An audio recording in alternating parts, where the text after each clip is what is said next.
Alright, hello chaps, we're just doing a quick review on the Audi A6 of the C6 variety. Oh, turn that off.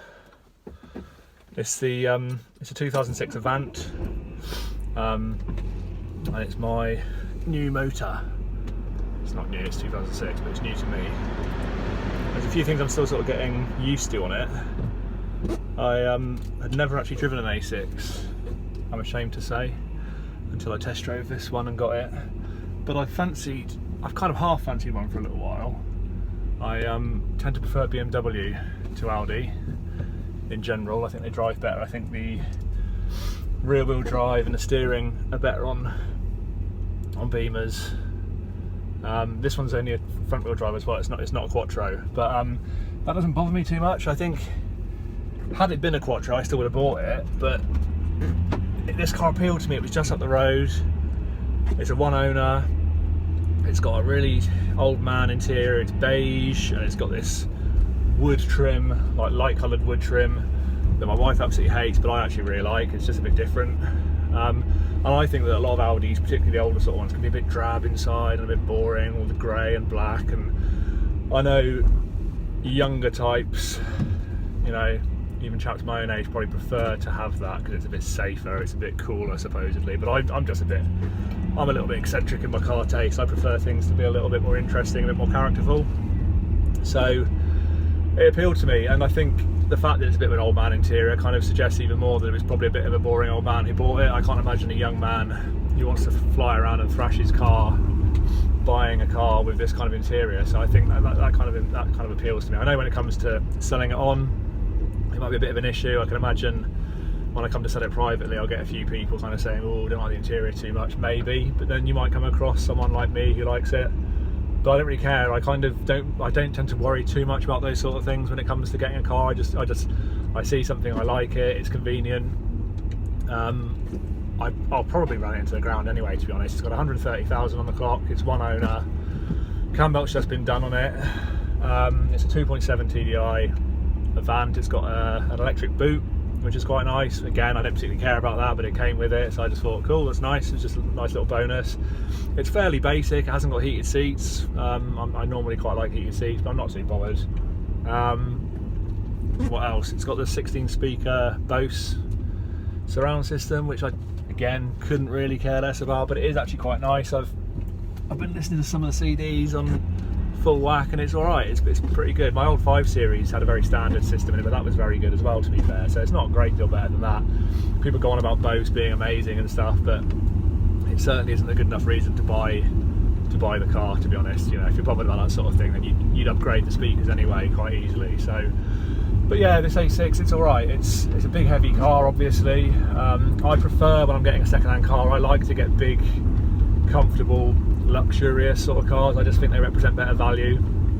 People seem to be more scared of them second-hand. They're concerned about things going wrong. They depreciate like hell, but that's what suits me. I always enjoy getting a car that I can afford quite comfortably, so that if anything does go wrong, I'm quite happy just to take it to a local independent, pay for whatever needs doing, get it done. You know, I would rather spend money at some local mechanics shop than go to a main dealer and have my sort of trousers and pants pulled down basically, and kind of been, you know, completely ripped off, because let's face it, that's generally what they do. You know, the amount they charge for servicing and everything, I can't stand to do it basically.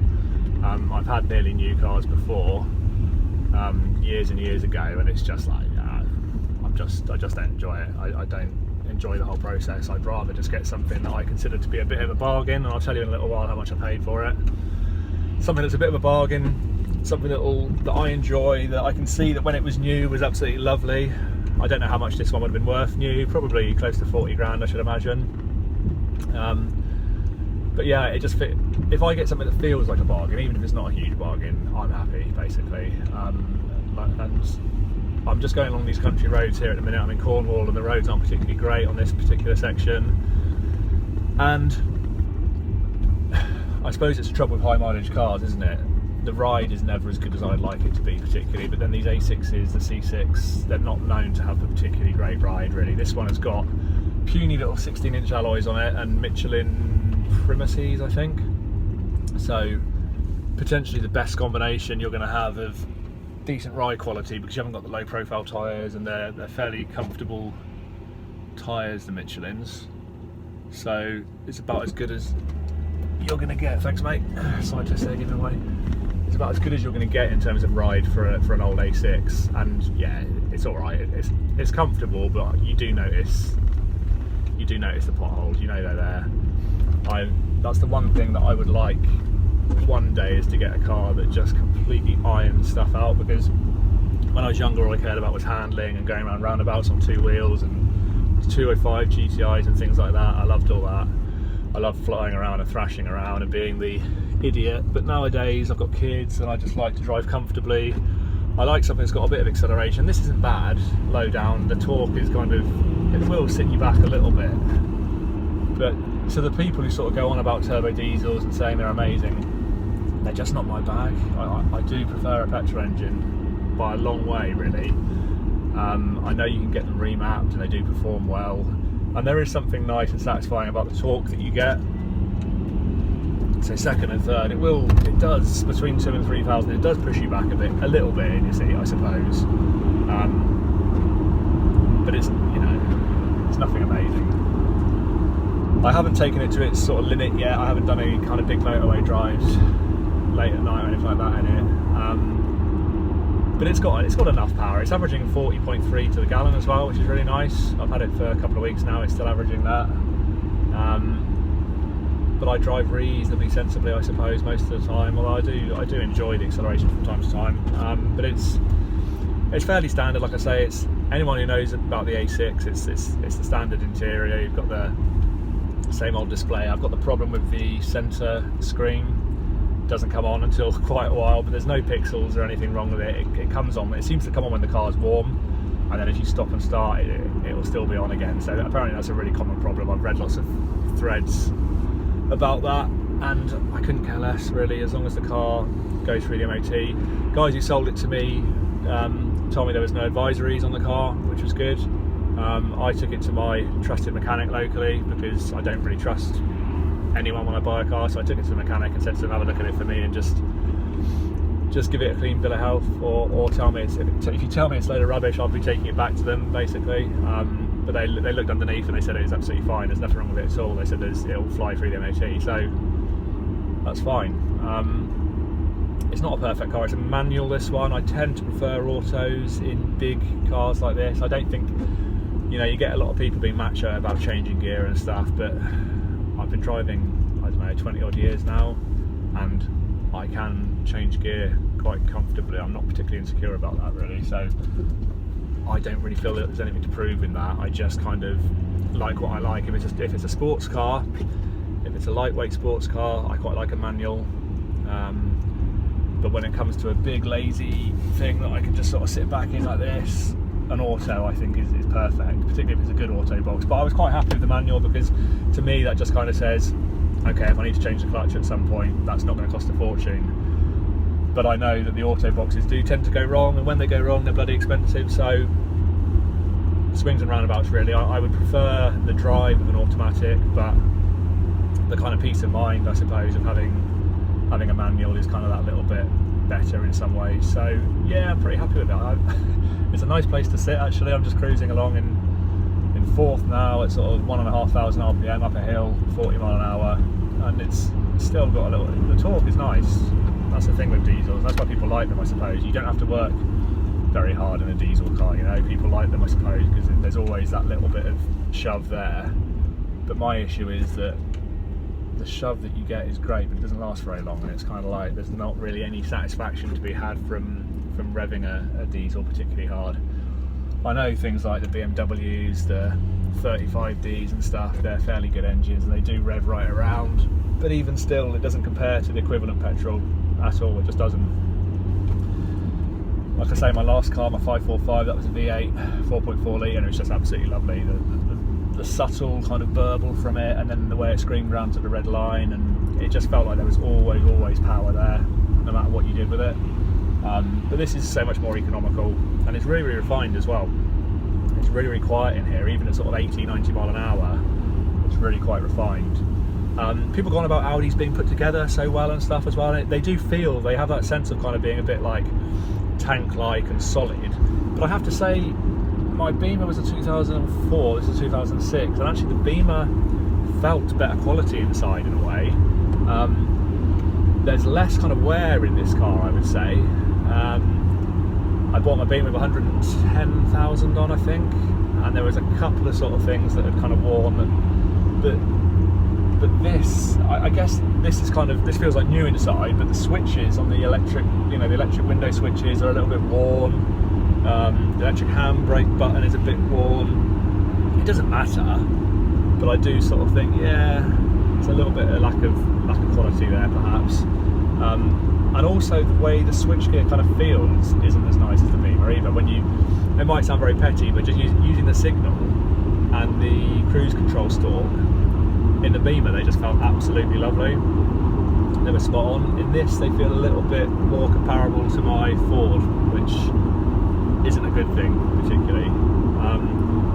But it's all right, this car. So I'm doing what? I'm doing 60 now. If I put it into fifth, put my foot down, not a hell of a lot there. 70, 80.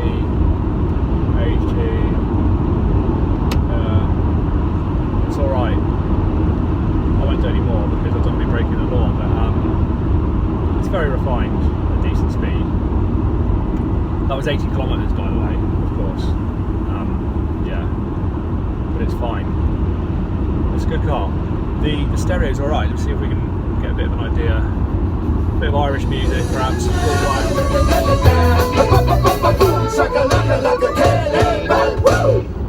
it's alright.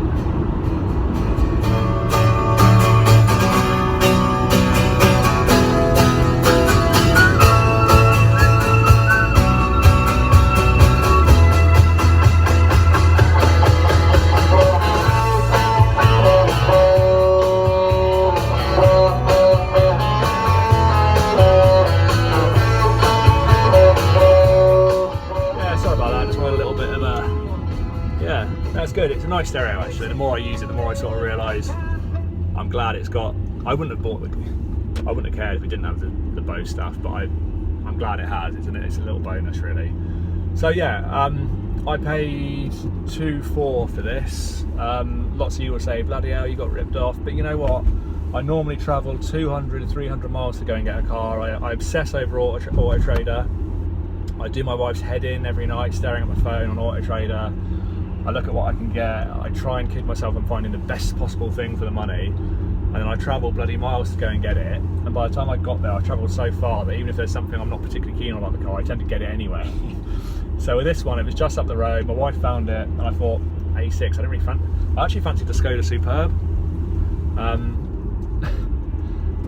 I really fancied something with loads of legroom in the back and kind of old man and sort of like sensible, but I just couldn't find one locally. I saw this locally, I drove it, and I thought, you know what, I've always quite liked the idea of having an A6. It's an Avant, it's in lovely condition, so I probably paid over the odds for it, but I don't really care because, like I say, I'll probably run it into the ground. If it lasts me 2-3 years without giving me any major headaches, then I'll consider that to be success, to be honest. I absolutely love cars. I love performance cars, I love luxury cars, but I just refuse to max myself out in terms of, you know, finance and stuff. I would rather get something that's older, that costs me very little money, and to me, you know, 2.5 grand, that it's, I'm not saying 2.5 grand isn't very much money, it is a decent chunk of money, but for a car, it's not very much. People on average wage max themselves out, getting higher purchase and all sorts of silly things to kind of prove to people who don't even care about, and who don't care about them, that they can afford something. And I just think it's a waste of time. For me, it's like, the money I could spend on a car, I can put down as a deposit on a flat and let the place out and make even more money and get myself into even more of a comfortable position. So I'd much rather just save the money, get something that's been well looked after, that I find enjoyable, that I feel is a bargain. You know, if I was a trader, then I'd probably have got it for half the price of that again at an auction or something, but I'm not. I run 2 businesses, I've got 2 kids, I don't have the time to be looking at loads of different cars, I don't have the time to be taking too many risks, so I just tend to go privately, is preferable. This one was at a dealer, a local dealer. I thought, well, at least he's local. If they give me any issues, I can be straight up there in 10 minutes and I can throw the car back at them and tell them to give me money back, basically. But I don't think, hopefully, that's going to happen. Like I say, cam belt's been done. I've got the paperwork to prove that. If it goes, I'll be using that. And it's just something, it's a nice car. I really like it, actually. It's very economical. It's reasonably pokey at low speed. For driving around the lanes, the Cornish country lanes at night, it's got enough. It's got enough just acceleration from corner to corner, just to ride that bit of torque. It just, a little bit of slip there. Wouldn't get that from a Quattro. Yeah, so it's two-wheel drive, front-wheel drive, which I don't particularly like very much, but whatever, it's fine. Quattro, as far as I'm concerned, it's just something else to go wrong on an old car. It also makes the car a bit more thirsty, so I'm quite happy that it's a two-wheel drive, this one. But yeah, I don't know, what else do I say about it? Anyone who kind of knows cars will know what the A6 is like. There's been 1,000,001 reviews. I've got a tractor in front of me now, and he doesn't seem like he's particularly bothered about getting out of the way. Okay mate, take your time, no probs. You all know what the A6 is like. There's not much point in me telling you how it handles and stuff like that. It handles fine. It handles fairly well.